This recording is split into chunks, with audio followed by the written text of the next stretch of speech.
हे कल्याणी, जब से तुम्हें देखा है उसके बाद किसी अन्य को देखने की इच्छा नहीं है।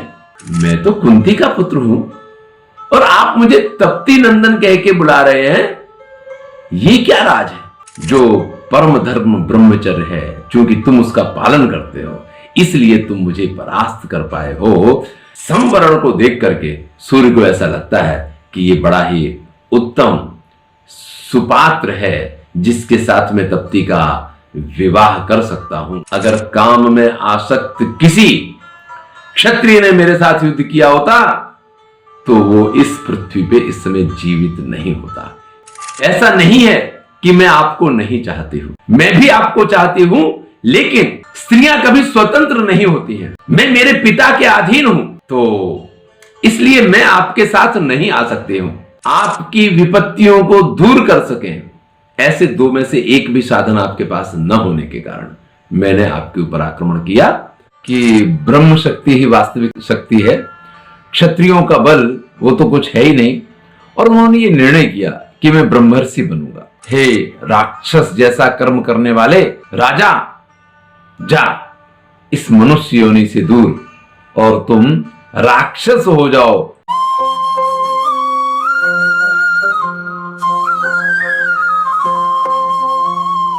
नमस्कार मित्रों, मैं हूं डॉक्टर हरिनिवास। चित्ररथ गंधर्व से अर्जुन ने कहा था कि अगर आप अपने प्राणों के संशय की वजह से ये विद्या मुझे दे रहे हैं तो मुझे नहीं चाहिए। सुंदर श्लोक में इसको वेदव्यास ने वर्णन किया था। यदि प्रीतेन मे दत्तम संशय जीवितस्य वा विद्याधनम श्रुतम वापि न तदम गंधर्व रोचते। किंतु जब चित्ररथ गंधर्व ने कहा कि नहीं, मैं इसलिए नहीं, मैं तो आपसे प्रसन्न हूं, आप जैसे मित्र को प्राप्त करके मैं धन्य हुआ हूं, आप मुझे आग्नेयास्त्र दीजिए, मैं सामने आपको, मित्रों में आदान प्रदान चलता रहता है। अब मित्रता हो गई तो अर्जुन ये पूछता है कि भाई क्या तुम्हारा दिमाग ऐसा खराब हो गया था कि जिसके कारण तुमने मेरे ऊपर आक्रमण किया। चित्ररथ इसके लिए कहे जाते वो रथ चला गया तुम्हारा, बहुत सारी बातें ऐसी हुई हैं। तो चित्ररथ गंधर्व कहता है कि हम निशाचर लोग जो हैं, हम जो रात्रि में विचरण करने वाले लोग हैं, अनग्नयो अनाहूतयो नच विप्र पुरस्कृता यूयम ततो घर्षितास्थ मया वै पांडुनंदन। भाई आप जो हैं ना तो अग्नि को साथ रखते हैं। देखिए प्राचीन परंपरा क्या थी कि त्रिकाल संध्या की जाती थी, तीनों समय हवन किया जाता था। ब्राह्मण लोग ऐसा करते थे, क्षत्रिय तो ऐसा नहीं करते थे। और वो अग्नि जो है, देखिए मसाल तो अर्जुन के पास थी, मसाल की बात नहीं है, वो जो दैव अग्नि है या जो यज्ञ अग्नि है वो हमेशा अगर एक जगह से दूसरी जगह जाते थे तो भी ब्राह्मण अपने साथ रखते थे। अग्निहोत्र वगैरह के कार्य जो किए जाते थे न तो वो आपके पास थी और ना ही किसी पुरोहित को आपने अपने साथ रख रखा था। इस प्रकार से आपकी विपत्तियों को दूर कर सकें ऐसे दो में से एक भी साधन आपके पास न होने के कारण मैंने आपके ऊपर आक्रमण किया। किसी बलवान योद्धा की ताकत नहीं थी कि वो मुझे इस तरीके से परास्त कर सके, लेकिन चूंकि तुम ब्रह्मचारी हो, आज तक तुमने ब्रह्मचर्य का पालन किया है, इस वजह से ब्रह्मचर्यम परो धर्म सचाति नियतस्त्वयि यस्मा तस्मादहम पार्थ रणेस्मि विजितत्वया। जो परम धर्म ब्रह्मचर्य है, क्योंकि तुम उसका पालन करते हो इसलिए तुम मुझे परास्त कर पाए हो। यस्तुस्या क्षत्रियः कश्चित् काम वृत्तः परंतप नक्तम चायुधि युध्येत सच जीवेत कथंचन। अगर काम में आसक्त किसी क्षत्रिय ने मेरे साथ युद्ध किया होता तो वो इस पृथ्वी पे इस समय जीवित नहीं होता। इस प्रकार से चित्ररथ गंधर्व यहां पुरोहितों की महिमा बताता है, अग्नि की महिमा बताता है और उसके साथ साथ अर्जुन को उसके ब्रह्मचर्य की महिमा बताता है और कहता है हे तप्ती नंदन, सुंदर श्लोक है, नहीं केवल शौर्येण तपत्याभिजनेन च जयेद ब्राह्मणा कश्चित भूमिम भूमपति क्वचित। हे तप्ती नंदन, इस पृथ्वी पे कोई भी राजा पुरोहित की सहायता के बिना विजय नहीं प्राप्त कर सकता है, सुखी नहीं रह सकता है। इसलिए आप लोगों को चाहिए कि आप लोग किसी को अपना पुरोहित अवश्य बनाएं और उस पुरोहित को अपने साथ रखा करें। जब चित्ररथ ने अर्जुन को तपती नंदन कह के बुलाया तो अर्जुन पूछते हैं, तापत्य इति यद वाक्यम उक्त मानसी मामी है तदहम ज्ञातुम इच्छामि तात्पत्यार्थम विनिश्चितम। मैं तो कुंती का पुत्र हूं और आप मुझे तप्ती नंदन कह के बुला रहे हैं, ये क्या राज है? ये पूरी कथा मैं सुनना चाहता हूं, आप मुझे इसकी वास्तविकता बताइए कि आपने इस नाम से मुझे क्यों बुलाया? तीनों लोक में व्याप्त ये जो सूर्य नारायण आपको दिखाई देते हैं, इनकी एक अत्यंत ही सुंदर एतस्य तप्ती नाम है बभूव सदृशी सुता, उन्हीं के जैसी अत्यंत तेजस्विनी तप्ती नाम की इनकी पुत्री, जो सावित्री की बहन है, न देवी ना सुरी चैव न यक्षी न च राक्षसी नाप्सरा न च गंधर्वी तथा रूपेण काचन। जिस समय वो तप्ती नवयुवानी में प्रवेश किया उसने, तो उस समय न कोई देवी, न कोई आसुरी, न कोई यक्षिणी, न कोई राक्षसी और न ही कोई अप्सरा और ना ही किसी गंधर्व कुल की स्त्री का इतना सौंदर्य था जितनी सौंदर्यवती वो तप्ती थी। ऐसे में जो सूर्य नारायण हैं वो विचार करते हैं कि मुझे इसके लिए योग्य वर चाहिए। प्रत्येक पिता की जो समस्या होती है वो सूर्य नारायण की भी समस्या है, लेकिन सब जगह घूमते घूमते सब जगह जाकर के भी उन्हें कहीं भी योग्य वर नहीं दिखाई देता है। उसी समय अथ रक्षपुत्रः कौन्तेय कुरूणां वृषभो बलि सूर्यमाराधयामास नृपः संवरणस्तदा। उसी समय वृक्ष नाम के कुरुवंशी राजा के पुत्र संवरण जो है वो सूर्य की उपासना कर रहे होते हैं और संवरण को देख करके सूर्य को ऐसा लगता है कि ये बड़ा ही उत्तम सुपात्र है जिसके साथ में तप्ती का विवाह कर सकता हूं। एक दिन की बात क्या है कि वो संवरण शिकार करने के लिए, मृग्या के लिए पर्वतों में चले जाते हैं और वहां घूमते घूमते एक बार उनको न तो कुछ खाने पीने को मिलता है, ऐसे में उनके घोड़े मर जाते हैं और वो अकेले ही इधर उधर भटक रहे होते हैं और स एक एकामासाद्य कन्याम परबलार्दनः तस्य नृपति शार्दूले पश्यन्न विचलेक्षणः। और वहां उनकी मुलाकात इस तप्ती नाम की सूर्य की कन्या के साथ हो जाती है। इसको देखने के साथ ही सहिताम तर्कयामासे रूप तो नृपति श्रियम पुनः संतर्कयामासे रविर भ्रष्टामिव प्रभम। ये तो सूर्य में से उसकी किरणें साक्षात स्त्री का स्वरूप धारण करके प्रकट हो गई हो, ऐसा मुझे लग रहा है। इस प्रकार से संवरण उसके सौंदर्य को देख करके विचार करने लग गए और संवरण अत्यंत ही कामासक्त होकर के उसके प्रेम में पड़ जाते हैं। बहुत कुछ उससे अनुनय विनय प्रार्थना करते हैं, लेकिन तप्ती उनकी किसी भी बात का जवाब न दे करके और सारी बातें सुनती रहती है लेकिन जवाब कुछ नहीं देती है। संवरण एक के बाद एक अपनी अनुनय विनय प्रार्थना कि तुम्हारे बिना मैं रह नहीं सकता हूं, जो भी प्रेम में कहा जाता है वो सारी बातें प्रस्तुत करते हैं, लेकिन कोई भी जवाब दिए बगैर तप्ती वहां से अंतर्ध्यान हो जाती है, चली जाती है। ऐसे में संवरण की हालत बहुत खराब हो जाती है। वो बिल्कुल पागल की तरह उस पर्वत पे यहां से वहां भटकते हैं।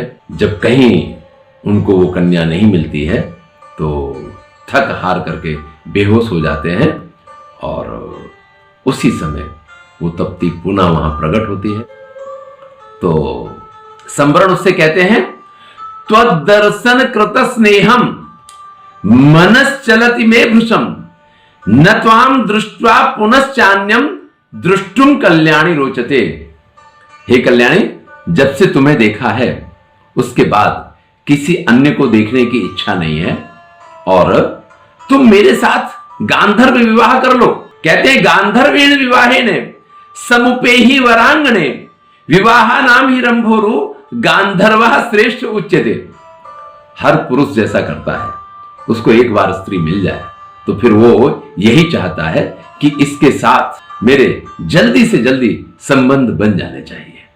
और उसी प्रकार से यहां पे संवरण भी तप्ती से कहता है कि हे तप्ती, मैं तुम्हारे बिना नहीं रह सकता हूं और इसलिए तुम मेरे साथ जो है गांधर्व विवाह कर लो। अरे विवाहों में गांधर्व विवाह सबसे श्रेष्ठ विवाह माना गया है। ठीक है भैया, ऐसी स्थिति में पहुंचे हर पुरुष को ऐसे ही लगता है। तब तप्ती बड़े ही सुंदर शब्दों में कहती है, न चाहमीषा देहस्य तस्मान् नृपति सत्तमः समीपम नोपगच्छामि न स्वतंत्रा ही योषिता।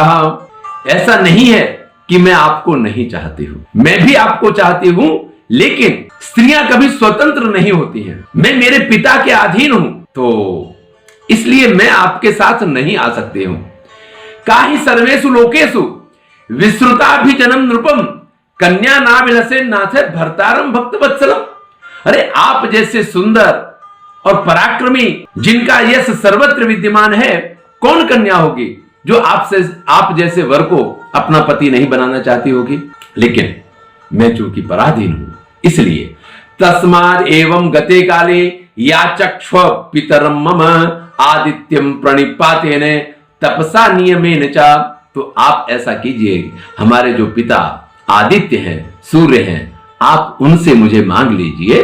तो मैं फिर अपना पूरा परिचय देती है कि मैं सूर्य पुत्री हूं, सावित्री की मैं छोटी बहन हूं, आपको सूर्य के पास से मुझे मांगना होगा। इस प्रकार से जब तप्ती वहां से चली जाती है, फिर संवरण से तो रहा नहीं जाता है और संवरण वहां बेहोश होकर गिर जाते हैं। यहां राजा की शोध शुरू हो जाती है। सारे सैनिक, उनके मंत्रीगण ढूंढते ढूंढते वहां पहुंच जाते हैं। राजा को विक्षिप्त और बेहोशी की हालत में देख करके मंत्रीगण जल वगैरह सिंचन करके राजा को होश में लाते हैं। राजा अपने एक मंत्री को वहां रख करके और पूरी सारी सेना, जब शिकार के लिए भी निकलते थे तो इनके साथ हुआ करती थी सेना, लेकिन अगर राजा अपने धुन में किसी शिकार के पीछे दूर तक निकल गया तो सेना बेचारी पीछे रह जाती थी, क्योंकि राजा को तो अकेले को रथ लेके चलना है और सेना को तो पूरी सेना के साथ साथ चलना है। वहां पैदल को भी देखना, सबको देखना। तो कई बार ऐसा होता था शिकार में कि राजा बहुत आगे निकल जाता था और बाकी के सैनिक पीछे रह जाया करते थे। यही यहां संवरण के साथ हुआ होगा। तो इस स्थिति में अब उस एक मंत्री को रख के पूरी सेना को नगर में वापस भेज देते। मुझे नगर नहीं आना है, पूरी सेना को नगर की व्यवस्था देखने के लिए जवाबदारी और मंत्रियों को दे दी जाती है। और एक मंत्री को यहां रख करके और वशिष्ठ मुनि को वो याद करते हैं कि महर्षि वशिष्ठ यहां आए और हमारी मदद कर रहे हैं, और स्वयं जो है तपस्या में लग जाते हैं। ततस्तस्याग्नया राज्ञो विप्रतस्थे महद्वलम सतु राजा गिरि प्रस्थे तस्मिन् पुनर्वा अविशत। उसी पर्वत पे रह करके और तपस्या करने लग जाते हैं। नक्तम दिन मथैकत्र स्थिते तस्मिन् जनाधिपे अथा जगह में विप्रसी तदा द्वादश में अहनी। 12वें दिन वहां वशिष्ठ ऋषि भी आके पहुंच जाते हैं। तपस्या करते हुए 12 दिन हो गए हैं। तब तक वशिष्ठ मुनि जो नगर में रहे होंगे या जहां भी रहे होंगे वहां से यहां संवरण के पास आ जाते हैं। और फिर वशिष्ठ मुनि जो है वो सूर्य से उपासना करते हैं और सूर्य से प्रार्थना करते हैं और सूर्य से कहते हैं कि भाई ये परम प्रतापी राजा है, आपकी पुत्री के लिए योग्य वर है। ऐषा ते तपती नाम सावित्री वर्जासुता त्वाम संवरणस्यार्थे वरयामि विभावशो। ब्रह्मपुत्र है, इनकी गति सर्वत्र है। सूर्य के पास पुत्री का हाथ मांगने के लिए संवरण तो जा नहीं सकते हैं, इसलिए वशिष्ठ की जरूरत थी। तो वशिष्ठ वहां जाते हैं और कहते हैं कि मैं आपकी सावित्री की छोटी बहन जो है उसको संवरण के लिए उसका हाथ मांग रहा हूं। आप सूर्य नारायण ने तो पहले ही संवरण को देख लिया था, वो तो पहले ही पसंद कर चुके थे। तो इस प्रकार से संवरण और तप्ती का विवाह होता है और यही संवरण जो है आपके पूर्वज हैं और ये तप्ती के ही अंश से आपका वंश आगे चला है, इसलिए मैंने आपको तप्ती नंदन कह के बुलाया था। इस प्रकार से गंधर्व जो है अर्जुन को पूरी कथा सुनाता है। वशिष्ठ ने विश्वामित्र का मान मर्दन कर दिया। विश्वामित्र को अच्छी तरह से इस चीज का एहसास हो गया कि ब्रह्म शक्ति ही वास्तविक शक्ति है, क्षत्रियों का बल वो तो कुछ है ही नहीं। और उन्होंने ये निर्णय किया कि मैं ब्रह्मर्षि बनूंगा। ब्रह्मर्षि बनने के लिए उन्होंने तपस्या भी प्रारंभ कर दी। लेकिन क्षत्रिय स्वभाव इतनी जल्दी जाने वाला नहीं है और वो लगातार इस तलाश में रहते हैं कहां और किस प्रकार इन वशिष्ठ से बदला लिया जाए। देखिए, जहां तक ये बदले वाली भावना बनी रहेगी तब तक आप ब्रह्मर्षि नहीं बन सकते हैं। अर्जुन को गंधर्व जो है वो कथा सुना रहा है। वो कह रहा है कि इक्ष्वाकु वंश के एक परम प्रतापी राजा हुए कलमास्पाद, बड़े ही तेजस्वी, कभी भी किसी भी युद्ध में जो पराजित नहीं हुए।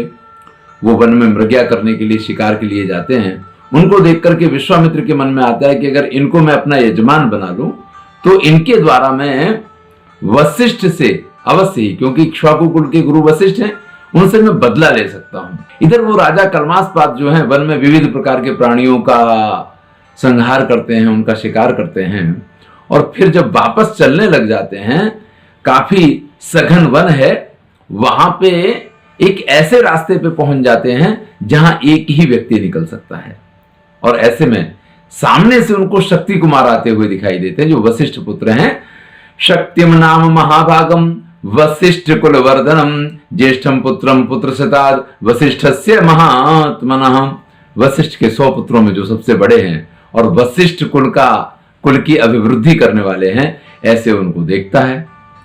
राजा उनसे कहता है कि भाई, राजा के लिए आपको मार्ग छोड़ देना चाहिए। वो कहते हैं कि नहीं, मैं ब्राह्मण हूं, मैं श्रेष्ठ हूं, और ये नियम है कि श्रेष्ठ के लिए मार्ग छोड़ देना चाहिए, तो आपको हमारे लिए मार्ग छोड़ना चाहिए। इस प्रकार से दोनों के बीच में काफी बहस हो जाती है।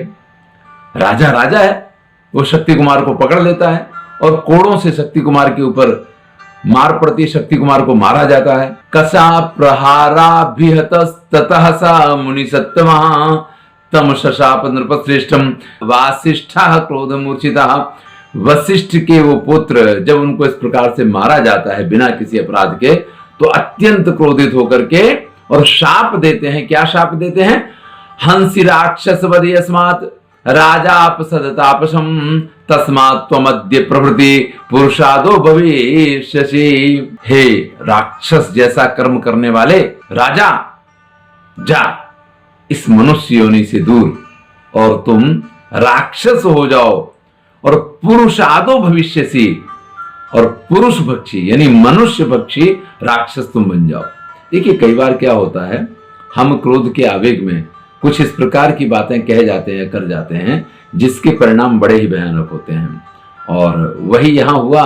राजा को शाप दे दिया शक्ति कुमार ने। इधर विश्वामित्र ने एक राक्षस को इस कार्य में नियुक्त कर दिया, और वो राक्षस जो है कलमास्पाद के शरीर में प्रवेश कर जाता है। इस प्रकार से एक तरफ शाप और एक तरफ विश्वामित्र का ये षड्यंत्र, इससे वो कलमास्पाद राजा जो है संपूर्णतः राक्षस रूप हो जाता है। और ऐसे में सबसे पहले वो वशिष्ठ के बड़े पुत्र शक्ति कुमार को ही मार के खा जाता है। ऐसा होने पर भी विश्वामित्र को शांति नहीं मिली, और विश्वामित्र लगातार उस राक्षस को इसके लिए चढ़ाते रहते हैं कि एक के बाद एक वो वशिष्ठ के पुत्रों को खाता रहे। और यही हुआ कि धीरे धीरे वशिष्ठ के 100 पुत्रों को मार करके वो राक्षस खा गया। विश्वामित्र ने जब 100 पुत्रों की हत्या करवा दी, तो वशिष्ठ ने विश्वामित्र को शाप तो नहीं दिया और भी किसी प्रकार से क्रोध नहीं किया। उनमें यह शक्ति थी कि वो यमराज के पास से अपने पुत्रों को वापस भी ला सकते थे, लेकिन वो भी प्रकृति विरुद्ध, सृष्टि विरुद्ध, जिसमें कि सृष्टि के नियम भंग हो, ऐसा भी कोई कार्य वो नहीं करते हैं। लेकिन चूंकि शोक बहुत बड़ी चीज होती है, चक्रे चात्म विनाशाय बुद्धिवश मुनि सत्तमः न त्वेव कौशिको छेदम मेने मतिमतां वरः। उन्होंने कौशिक नंदन विश्वामित्र को कोई सजा देने का निर्णय नहीं किया, पर उन्होंने ये निर्णय लिया कि मैं अपना ही शरीर का नाश कर दूंगा।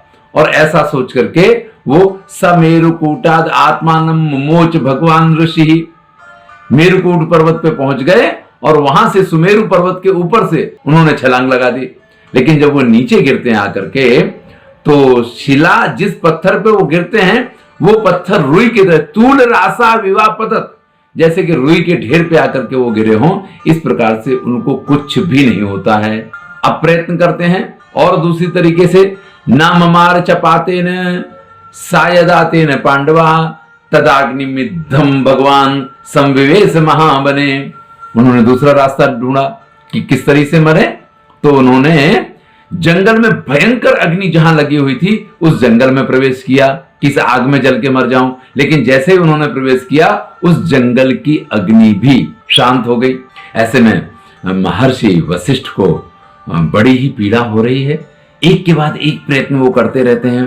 उन्होंने व्यास नदी में, सतलज नदी में, वहां शतुद्री उसका उल्लेख है, वर्णन मिलता है कि जब वशिष्ठ ने उस स्रोत में छलांग लगाई तो वो पानी 100 दिशाओं में विभक्त हो गया, इसलिए उसका नाम शतद्रु इस प्रकार से पड़ा।